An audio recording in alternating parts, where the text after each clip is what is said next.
वो औरत हमारी हीरोइन के सामने खड़ी हुई थी तो हमारी हीरोइन उसको घूर के देख रही थी, लेकिन तभी पीछे से बियांका और उसकी मॉम आती है। तो बियांका की मॉम कहती है, गुडनेस, आपने मुझे बताया क्यों नहीं, आज आप आने वाली है मदर इन लॉ। और उसी के पीछे बियांका थी जो अपनी मॉम के पीछे छुप रही थी। तो हमारी हीरोइन सोचती है, क्या एक सेकंड, अगर ये इनकी मदर इन लॉ है तो इसका मतलब है कि ये कार्टेल या गिलेट है। और तब उसे याद आता है, मुझे याद आया बुक में मैंने पढ़ा था कि असल में ये तो एक कार्डिनल है जो कि वेटिकन सिटी में रहती हैं, जहाँ पे मेल लीड भी है। लेकिन इसके अलावा भी ये कार्डिनल तो बहुत ज्यादा डिलीजेंट है और सोलमन और रिस्ट्रेंट भी हैं, लेकिन मोस्ट इम्पोर्टेंटली इनके पास एक एबिलिटी है जो कि बहुत ज्यादा स्पेशल एबिलिटी है। और तब वो अपने कमरे में आ गई थी और उनको जाता हुआ देख रही थी। वो सोचती है, मुझे अभी भी याद है क्योंकि इनकी एबिलिटी बहुत ज्यादा इंटरेस्टिंग थी, लेकिन इसी वजह से ये मुझे ऐसे घूर के देख रही थी। और तब वो वहां से जा रही थी और पीछे काउंट कांटस और रोमडियो थे। लेकिन हमारी हीरोइन सोचती है, कहानी में तो ये बहुत ज्यादा इंपॉर्टेंट कैरेक्टर थी और इनको सामने देखना तो बहुत ज्यादा फैसिनेटिंग लग रहा है क्योंकि मैं तो एक्सपोर्टिंग कैरेक्टर की तरह जी रही हूँ ना, और ये तो बिल्कुल वैसे ही जैसे मैंने इमेजिन किया था। लेकिन तभी नोटिफिकेशन आई थी, the voice that shaped the world, वो प्लेज है क्योंकि आप इस दुनिया में इंटरेस्ट ले रही हैं। तो हमारी हीरोइन कहती है, मुझे तो बस इस बात की फिक्र हो रही है कि पता नहीं मेल लीड कैसा दिखता होगा, क्या जैसा मैंने इमेजिन किया है वैसा ही होगा। अगर ऐसा हुआ ना तो वो तो बहुत ज्यादा हैंडसम होगा, उसके ब्राइट सिल्वर हेयर होंगे और ओशन ब्लू आईज होंगी और उसके लुक्स तो बहुत ज्यादा ब्रेड टेकिंग होंगे, लेकिन वो तो कुछ और इमेजिन कर लेती है। तो नोटिफिकेशन आई थी, voice that shape the world, वो पूछ रही है कि आप उनसे मिलना चाहती हैं। वो कहती है, ऑफ कोर्स मैं मिलना चाहती हूँ, लेकिन मैं एक ट्रांसमाइग्रेटर हूँ, अगर मैं ट्यूटोरियल पीरियड में उससे मिलना चाहूँ ना तो नहीं मिल सकती क्योंकि वो तो स्टोर में बहुत बाद में अपेयर होगा। लेकिन नोटिफिकेशन आई थी, voice that shaped the world, उसके पास आपके लिए एक लिटिल ट्रिक है। वो कहती है, एक ट्रिक? लेकिन तभी थोड़ी देर बाद वहां बियांका उसके कमरे के बाहर खड़ी थी तो वो नॉक करती है। वो कहती है, एली ये मैं हूँ बियांका, क्या तुम अंदर हो? और तब वो थोड़ी टेंशन में लग रही थी, लेकिन तभी हमारी एली दरवाजा खोलती है। वो कहती है, भैया अंदर आ जाओ, तुम यहाँ पर क्या करने आई हो? मुझे लगा था तुम्हारी पूरी फैमिली गार्डन में तुम्हारी ग्रैंडमा के साथ वॉक कर रही है। तो भैया वो कुछ बोल नहीं पाती, लेकिन तब हमारी अली कहती है, क्या हुआ तुम्हें? वो कहती है, मेरी फैमिली मेरे बगैर ही ठीक है। तो हमारी उन कहती है, क्या? तो बिया कहती है, मेरी ग्रैंडमा वो मुझे बिल्कुल पसंद नहीं करती, वो हमेशा से मुझसे नफरत करती थी। जब मैं छोटी थी ना तब भी वो मेरी तरफ देखती नहीं थी और हमेशा उन्होंने मुझे अवॉइड ही किया है। लेकिन मैं ये बात जानती हूँ कि वो बुरी इंसान नहीं है और जरूर कोई रीजन होगी ना कि आखिर वो मुझे इस तरह ट्रीट क्यों करती हैं। तो हमारी उन कहती है, बिया वो सोचती है ये जरूर हर्ट होगी ना क्योंकि इसकी ग्रैंडमा इस तरफ देखती नहीं है। लेकिन तब बिया कहती है, ऑफ कोर्स मैं तो अपने भाई के साथ भी वॉक नहीं करना चाहती ना, इसलिए मैं वहां पर नहीं गई। लेकिन वो सोचती है शायद इसको पता नहीं है कि इसकी ग्रैंडमा इसको क्यों देखती है ऐसे, लेकिन मुझे पता है और बिया इसको तो कुछ बेहतर डिजर्व करता है। वो कहती है, तुम्हें पता है बिया एक्चुअली, लेकिन तभी दरवाजे पे दस्तक होती है और वहां बटलर आ गया था। वो कहता है, एक्सक्यूज मी एलेट रोडलिन। तो तब वो कहता है, ओ लेडी बियांका आप ही यहाँ पर हैं? तो बिया कहती है, हाँ तुम्हें नहीं पता था मैं यहाँ पर हूँ, तो क्या बात है? वो कहता है, असल में मैडम गिलेट आपकी ग्रैंडमा ने एलेट रोडलिन को बुलाया अपने पास।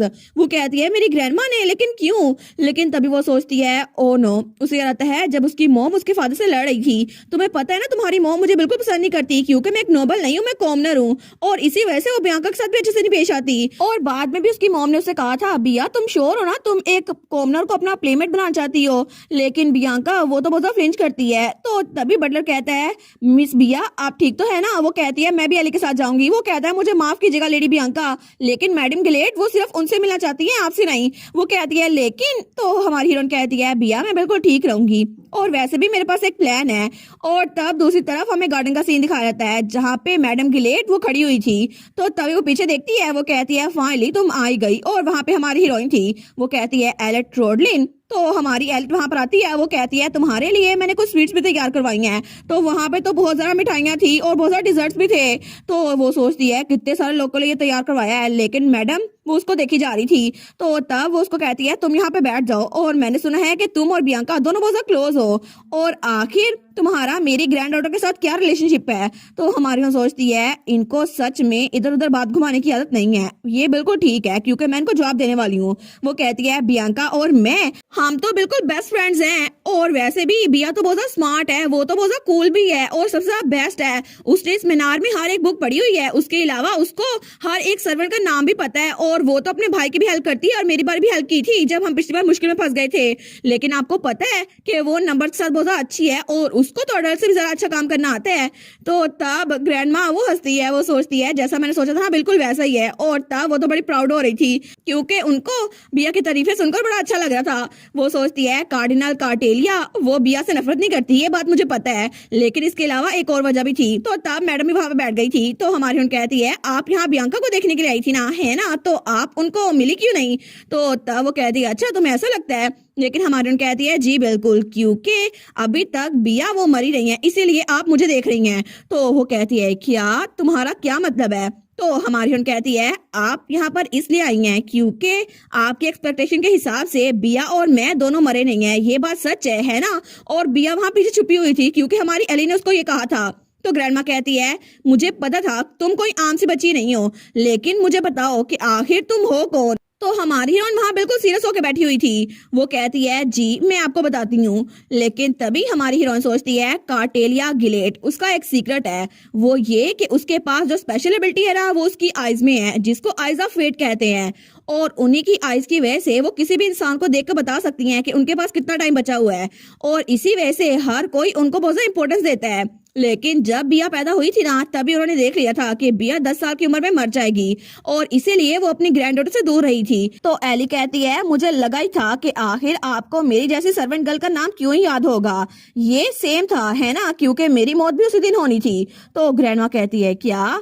वो कहती है क्योंकि बिया और मेरे सर के ऊपर एक ही तरह का टाइम लिखा हुआ था, क्योंकि हम दोनों ने एक ही दिन मरना था, लेकिन हम दोनों मरे नहीं। तो वो थोड़ा पैनिक हो गई थी। वो कहती है तुम्हें इस बारे में कैसे पता, ये सब कुछ तुम्हें कैसे पता?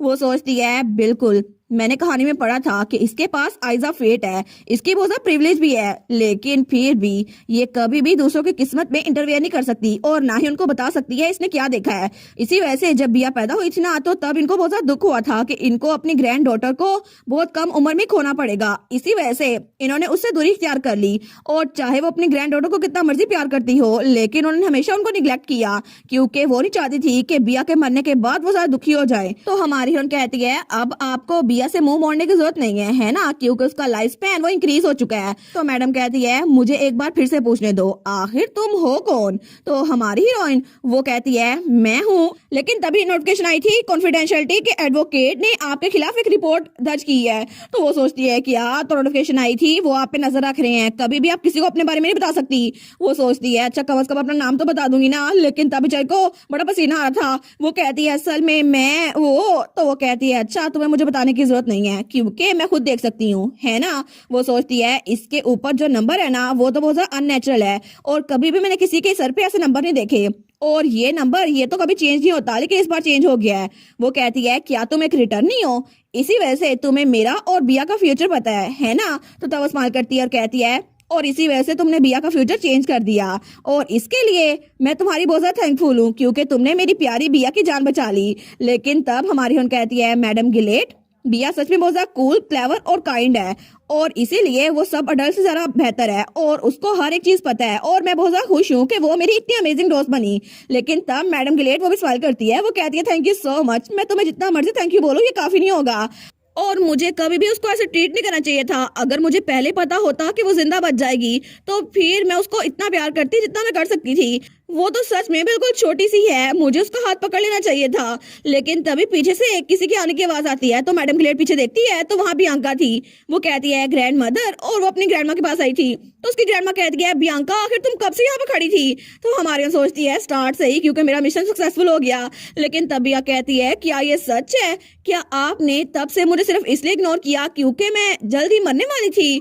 तो उसकी ग्रैंड माँ कहती है मुझे माफ कर दो, मुझे डर लग रहा था कि अगर तुम मर गई तो मैं हर्ट हो जाऊंगी, इसी वजह से मैंने तुम्हें इग्नोर करना शुरू कर दिया, मुझे माफ कर दो। तुम्हारी ग्रैंडमा के तौर पर मैंने कभी भी तुमसे कोई अच्छे अल्फाज नहीं बोले और ना ही तुम्हें गले लगाया, मैंने तो बस तो भी आगे बढ़ती है उसको गले लगा लेती है। वो कहती है मुझे बहुत खुशी हो रही है ग्रैंड माँ, मुझे खुशी हो रही है कि आप मुझसे नफरत नहीं करती थी। तो उसकी ग्रैंड माँ वो भी इमोशनल हो रही थी, वो भी इसको गले लगाते हुए कहती है हाँ बिल्कुल मेरी प्यारी बच्ची, मैं सच में तुम्हें बहुत ज्यादा पसंद करती हूँ। और तब हमें कुछ देर बाद का सीन दिखा रहता है जब हमारी हीरोइन वहां पे अकेली बैठी हुई थी, तो तभी मैडम गिलेट उसके पास आती है। वो कहती है एलेट रोडलिन, तो हमारी कहती है जी मैडम गिलेट। वो कहती है मैं सच में तुम्हारी मकरूज हूँ, और इसी वजह से वो अपना नेकलेस उतारती है उसको देती है। वो कहती है प्लीज इसको ले लो, ये मेरी बहुत ज्यादा करीबी दोस्त ने मुझे दिया था और मैं उम्मीद करती हूँ कि तुम बिया के साथ अच्छी दोस्त बनी रहोगी।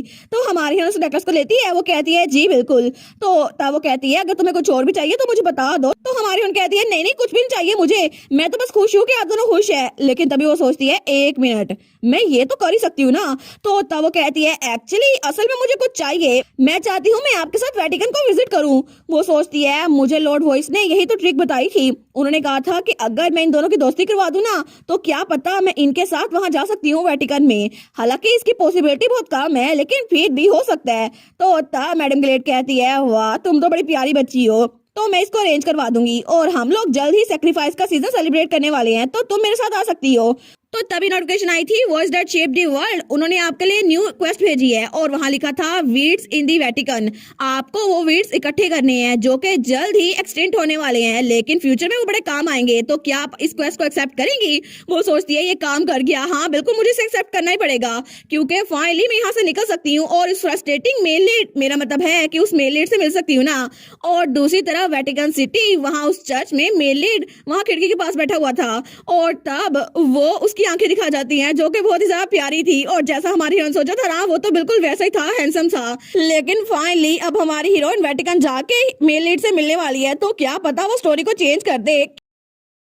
और इसी के साथ ये वाला पार्ट यहीं पर ख़त्म। तो आप लोग बताइएगा आप लोग को ये पार्ट कैसा लगा और वीडियो को लाइक और चैनल को सब्सक्राइब लाजमी कीजिएगा।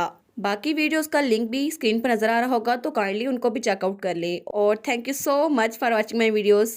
Stay safe, bye bye.